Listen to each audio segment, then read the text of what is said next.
Hi, my name is Phillis, and I'm here to talk to you all today about money and the pursuit of happiness.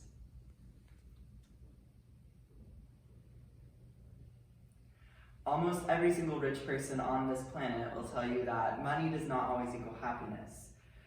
But despite the moral truth behind that statement, it isn't hard to see how it can feel completely false to the average person. Money often decides the water you drink, the food you eat, the clothes on your back, and the education you have.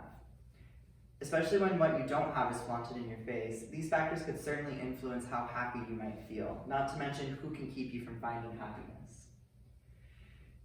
It's very easy to see how money has control over our lives, but I'm here today to tell you why it doesn't. If you ever envied the carrier of the newest iPhone, or felt an impending sense of doom when you drop a $5 bill, you aren't a greedy or stingy person. The psychology behind happiness and monetary obsession provides a lot of insight to why we can do these types of things. I've compiled research from across North America from psychologists with studies on clothing origin, Maslow's hierarchy of needs, and finally the psychology of happiness to help you guys understand why money started to and continues to control our brains in some sort of way. To begin, I want to talk to you all about one of the earliest things that correlates between money and human worth, which is unfortunately clothing. American psychologist Knight Dunlap wrote a thesis on clothing origin theory back in the 1920s, and one of the parts of his thesis was the bodily adornment theory. It suggested that humans began wearing clothing due to a need for attention, not from sexual desire, but rather for attention of importance. So many early civilizations, such as ancient Egypt, buried their really important people with a lot of clothes or adornments, like jewels and gems and stuff like that, like King Tut. And bodily adornment can be seen in modern-day clothing brands like Gucci, Nike, or Tommy Hilfiger, which like to adorn their clothes with a bunch of logos on pretty much everything they make. And this adornment is an example of an outward expression of esteem, one of the things I will be talking about with my next topic, Maslow's hierarchy of needs. This is a theory that details what humans need to feel fulfilled or happy with their life. This hierarchy is similar to a pyramid in which the lower steps build on top of each other to create the higher steps. You can't really feel a higher level, according to this theory, without some of the lower steps. So these steps include physiological needs, security and safety, love and belongingness, esteem, and self-actualization. According to a study conducted by Mark Olson from Iowa State University, Maslow's human needs theory can be used to get a better understanding of why richer people appear to be happier, because they can secure a lot of these needs with money. For example, food, clothing, and shelter, a savings account, insurance, tools, and security, club memberships, great social places or areas to live in. All three of those from the first three levels can really easily be secured with money.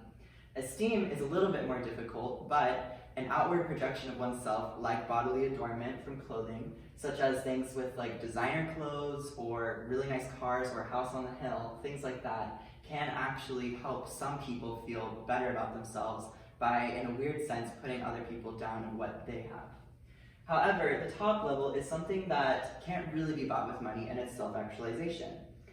Mark Wilson's Iowa State study found that when individuals were increasingly less interested with money was actually when it came to the two top tiers of the pyramid, including esteem and self-actualization. This research supports the claim that you can actually feel happy without money by realizing your self-worth and self-actualization.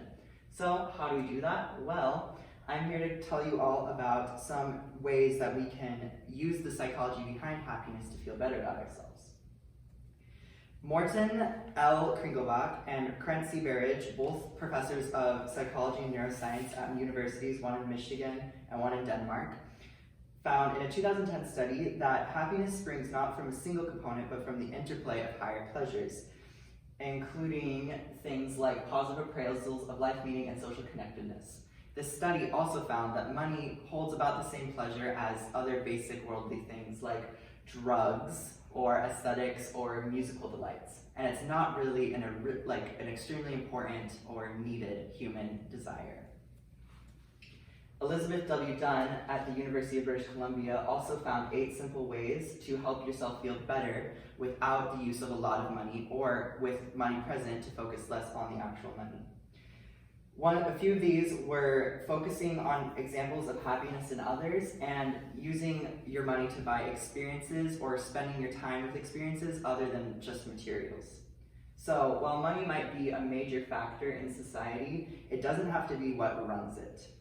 I hope you all learned something after I spoke to you today about the psychology of our earliest desires to display importance through money, our hierarchy of needs, and ways to stay happy and healthy without obsessing over the next big thing.